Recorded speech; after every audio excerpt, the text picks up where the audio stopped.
இன்னைக்கு வீடியோல ரெண்டு kitchen cleaning product bubble cleaner versus white vinegar and baking soda இதோட டெஸ்ட் வீடியோ தான் நம்ம இன்னைக்கு பார்க்க போறோம். இந்த கிளீனரோட பிரைஸ் 300 rupees. இத டிஸ்கிரிப்ஷன்ல வந்து எப்படி மென்ஷன் பண்ணிருந்தாங்கன்னா foam மாதிரி வரும் அப்படினு மென்ஷன் பண்ணிருந்தாங்க. ஆனா இது transparent liquid-ஆ இருக்கு. சோ நம்ம டெஸ்ட் பண்ணி பார்த்தா தான் இது வந்து எஃபெக்டிவா இருக்கா இல்லையான்றது தெரியும். நான் யூசுவலா ரொம்ப ஸ்டெயின் இருந்ததுனா baking soda with white vinegar இது ரெண்டும் தான் யூஸ் பண்ணுவேன். இது ஸ்டவ்வோட ஸ்டாண்ட்லலாம் நம்ம அப்ளை பண்ணதுக்கு அப்புறம் ரிமூவ் பண்றது ரொம்ப கஷ்டமா இருக்கு. இப்போ இந்த கிளீனர் பாத்தீங்கன்னா ஃபுல்லாவே லிக்விட்னால நமக்கு ரிமூவ் பண்றதும் ஈஸியா இருக்கும். சோ அதனால தான் நான் இது வந்து இன்னைக்கு டெஸ்ட் பண்ணி பார்க்க போறேன். இதோட டிஸ்கிரிப்ஷன் பாத்தீங்கன்னா foam இது மாதிரி தான் மென்ஷன் பண்ணிருக்காங்க. சோ இப்போ நம்ம டெஸ்ட் பண்ணி பார்க்கலாம் இத. இங்க ஒரு சின்ன ஸ்விட்ச் மாதிரி கொடுத்திருக்காங்க ஆன் ஆஃப்க்கு. பேன்ல பின்னாடி வந்து நல்ல டஃப்பான ஸ்டெயின் இருக்கு. இதுல இந்த கிளீனர் வந்து நான் ஸ்ப்ரே பண்ண போறேன். இது foam மாதிரி தான் வருது.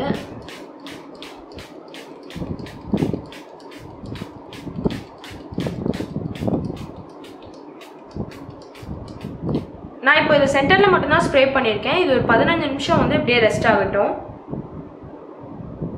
இப்போ இந்த ஸ்டெயினுக்கு வந்து நான் white vinegar and baking soda இது யூஸ் பண்ண போறேன்.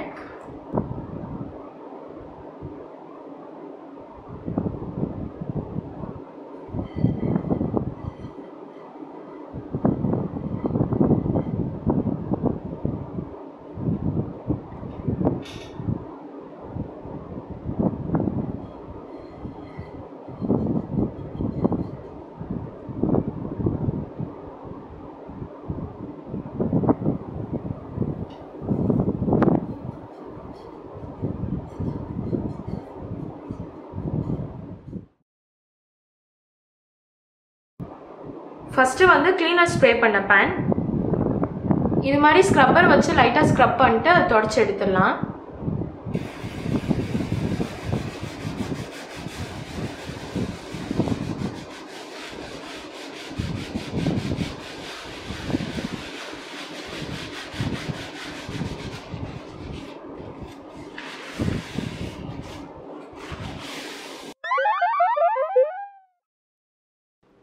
இப்போ white vinegar and baking soda இதை வந்து 30 minutes ரெஸ்ட் பண்ணியிருக்கேன்.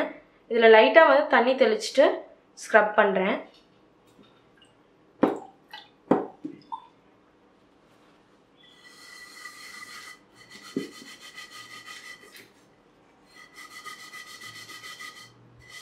இப்போ இந்த கேப்புக்கெலாம் வந்து நான் ப்ரஷ் யூஸ் பண்ணுறேன். ப்ரஷ் வச்சு நல்லா தேய்ச்சாச்சு.